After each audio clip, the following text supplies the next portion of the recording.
In a fiery speech, Palestinian Authority President Mahmoud Abbas blamed Israel and the U.S. for ending peaceful talks toward a two-state solution. Abbas accused President Donald Trump of giving Palestinians the slap of the century and said the U.S. was no longer an acceptable mediator in peace talks. He also said Israel has killed Oslo, referencing the Oslo Accords made between Palestinian and Israeli leaders after the first Palestinian Intifada, or uprising. Palestinian and Israeli leaders met in 1993 in Oslo, Norway, following the Palestinian rebellion in the late 80s against Israeli military control over parts of the West Bank and Gaza Strip.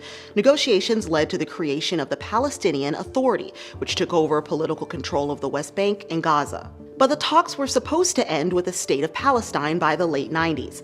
That obviously didn't happen. Disagreements caused the talks to fall apart, and the temporary governance of the Palestinian Authority and reluctant cooperation from Israel became the norm. And not all Palestinians were party to the declaration of principles that came from Oslo, which included opposition to terrorism, acceptance of Israel's sovereignty, and willingness to coexist with the Jewish state. Abbas built his career on realizing a two-state solution with Israel, so it's unclear if he would go as far as to reject the status quo and renounce the Oslo peace process completely.